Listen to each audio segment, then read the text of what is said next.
देखो main point यही है सूत्र। आई देखो आई एन, इसको क्या कहते हैं?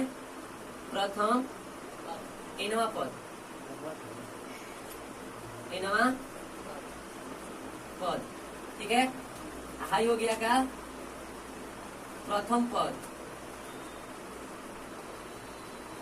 प्रथम पद। इसको क्या कहते हैं? पदों की संख्या, पदों की संख्या। अब ये देखो, अब भाई हमारा क्या है? सार्व अंतर,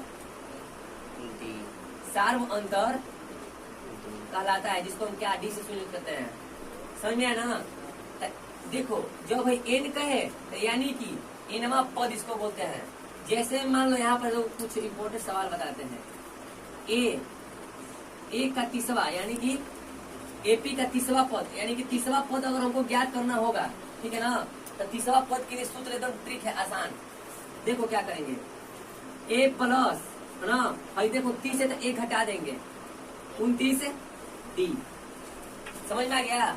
अगर यहाँ पर हमको ए का 20वां पद निकालना होगा, ए का 20वां पद, एपी का 20वां पद, यहाँ क्या करेंगे? ए प्लस 20 में से 1 हटाएंगे तो 19 डी। ये ट्रिक है। अगर हमको ए का 40वां पद निकालना हो, 40वां पद निकालना हो, तो हम क्या करेंगे? ए प्लस 1 कम कर दो, 39 डी, ठीक है। यानी कि जितना जौन सा पद, जितना पद कहता है निकालने के लिए, तो उसको हम क्या करेंगे? उसका हमारा सूत्र क्या होता है? ए प्लस 29 डी। और यहाँ पर अगर देखो, इसका मतलब क्या है? ए और 30 कहता है ना, तो ए का 30वां पद, यानी कि एपी का 30वां पद। अगर एपी का क्या करेंगे? एपी का 20वां पद, तो ये एपी का क्या करेंगे? यहाँ पे प्रथम पद क्या है कि 40वां पद। अगर 40वां पद कहेगा तो ए प्लस क्या करेंगे? 39 डी। अब यहाँ पर क्या करेंगे? ए प्लस 19 डी। अब यहाँ पर क्या करेंगे? ए प्लस 29 डी। क्यों? क्योंकि यहाँ पर देख लो एक अंक खाली कम किया है। जैसे में देख लो, यहाँ पर बता रहे हैं, वो बताते हैं। मान लो कि प्रथम पद, एग्जाम्पल एक समझाते हैं बनाने के लिए। प्रथम पद यानी कि ए, ठीक है ना।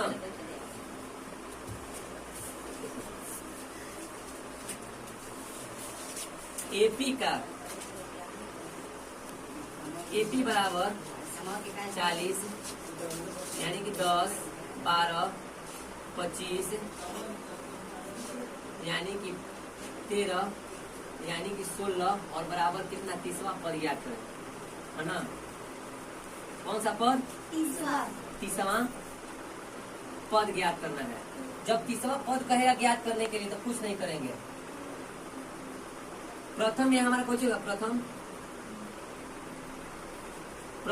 ए यानी कि प्रथम पद बराबर 10। अब सार्व अंतर हमको डी निकालना है ना, तो सार्व अंतर डी अगर हमको निकालना होगा, तो अगर यहाँ पर हम देखते हैं कि सार्व अंतर डी बराबर, तो यानी कि पीछे वाला को आगे, यानी कि A2 माइनस A1 हो गया ना। इसका जो क्या होता है? A2 का मान कितना आ गया मेरा? A2 का मान दिया है ना इसमें 12, और माइनस क्या करेंगे? 10, बराबर कितना आएगा? 2, यानी कि डी का मान कितना आ गया? हमारा 2 आ गया ना, ठीक है। यहाँ तक हम समझ लेते हैं। अब देखो यहाँ पर हमको अगर निकालना होगा, तो इस सूत्र पर भी निकाल सकते हैं और इस सूत्र पर भी निकाल सकते हैं। जैसे में देख लो, एपी का कौन सा पद कह रहा है? तीसरा पद कह रहा है, यानी कि 30 हमारा कौची है? एन, वही हो गया, यानी कि ए और यहाँ पर 30, ए और 30, ठीक है ना। इसका पद कह रहा है निकालने के लिए, तो कितना होगा यहाँ पे? 29, ए और प्लस कितना होगा? 29 डी। समझ में आ गया ना? ए का मान कितना दिया इसमें? देखो 10 प्लस 29, और गुण डी का मान इसमें दिया है 2 हो गया। अब देखो 10 प्लस 29 में और 2 से गुणा करें, 9 दूनी के 18, और 2 दूनी के 4, ऐसा से लिया 5, 58 10 कितना होता है? 68, यानी कि ए का, यानी कि तीसरा पद हमारा कितना आएगा? 68। समझ में आ गया ना? अब ये सूत्र हो गया। अब इसी सूत्र पर इस सूत्र भी 58 है, 68 आएगा। देखो किससे आएगा? यानी कि ए और एन यानी कि 30 बराबर क्या है हमारा? और इसको लगा दो, ए प्लस, ठीक है, N minus 1 into D. D को सार्व अंतर कहते हैं।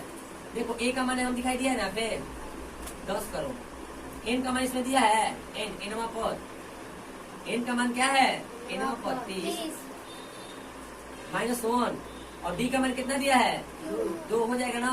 यहाँ तक समझ में आ गया। अब यहाँ 10 के 10 करो और प्लस करेंगे और 30 में से 1 हटाएंगे तो 29। समझ में आ गया। आगे करेंगे गुना, कर सकते हैं ना बाबू। पोस्ट हट गया तो गुना हमारा होगा ना। तो अब देखो यहाँ से अब 10 प्लस 29 में 2 से गुना करेंगे कितना आता है 58 आएगा, है ना। अब जोड़ेंगे तो कितना, दोनों का सेम हो सकता है ना। समझ में आया ना। तो इसी को हम क्या कहते हैं, इसको हम क्या बता रही है कि अगर ए एन कह दिया तो ए एन का मतलब क्या है, एनवा पद, ठीक है ना। अगर ए प्लस कह दिया तो ए का हमारा क्या हो जाएगा, प्रथम पद। केवल ए है तो प्रथम पद। अब यहाँ पर एन कहे तो पदों की संख्या, जो संख्या इसे लिखे है ना। और डी बराबर क्या कर रहे हैं यहाँ पे, डी हमारा सार्व अंतर डी। समझ में आया।